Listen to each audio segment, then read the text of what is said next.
Okay, we have another one where we're not told which quadrant that we got to be in. We have to use these two in order to determine the correct quadrant. So this is telling us that the tangent has to be positive and the sine has to be negative. I want to find the correct quadrant where this is going to be true. To do that, I want to use the all students take calculus sign chart we talked about before in a previous section in order to figure this out. So the way that works is, that's a way to remember what's positive and what's negative in all the quadrants. All means everything's positive in the first quadrant. That's not where we should be at because sine's going to be negative. Students means that sine's positive, everything else is negative. No, sine has to be negative in this case. That's the wrong quadrant. Down here, take represents tangent. So tangent is positive, everything else is negative. That's correct. That's the one that we want to use. So we're going to draw our triangle in the third quadrant because again that works out with the all students take calculus sign chart. Okay, so we have it drawn down below here. Your theta measured again from the x-axis. We're going to use our definition. Tangent, the definition is opposite over adjacent. So it tells us that the 5 is going to be the opposite side. That's across from the theta. That's 5 here. And adjacent is going to be this one. So the way I have this drawn is incorrect. Can you tell what's incorrect on this? And the answer to that question, it's got to be the signs are wrong on this. If we're in the third quadrant, that means that the x value going this way, that should be negative. And I'm going below the x-axis, that means that that value should be negative also. So both of these should actually have negative signs on it.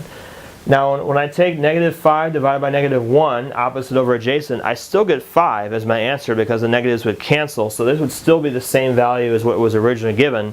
But I got to be really careful for a problem like this because everything here has to be negative even though it wasn't originally given to us. We had to put these negatives in there because of the quadrants that we're in. So that's why it's very important to determine which quadrant you're in first, then you can tell the correct signs in that. We're missing the hypotenuse. We want to use Pythagorean Theorem in order to answer that one. A squared plus b squared equals c squared. I have negative 1 squared plus negative 5 squared. The c is the one that's missing here because that's the side opposite the right angle. I don't have my hypotenuse. That's why I set it up this way. The c is the one we're trying to find. When I square both of these, I get 1 plus 25 equals c squared, or 26. If I square root both sides, I get plus or minus the square root of 26. Again, I have a choice to choose either the positive or negative, but because hypotenuse should always be positive, I'm going to put positive root 26 in for that one. So now I have all three sides properly labeled on my triangle, and I can answer the rest of these questions. I want to do cosine, which is adjacent. Adjacent is this side because, again, across from the theta, that's my opposite side. So this one must be my adjacent. I have adjacent over hypotenuse for that one, so I have negative 1 over the square root of 26. And if I flip that, I get negative root 26 here, but I want to rationalize, so I'm going to do top and bottom multiply by the square root of 26. Let me just go ahead and show the final answer here. You would get negative root 26 over 26. So this would be your final rationalized answer.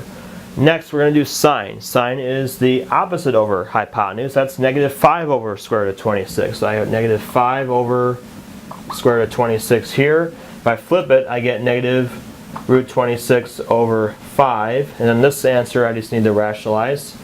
Negative 5 root 26 over 26.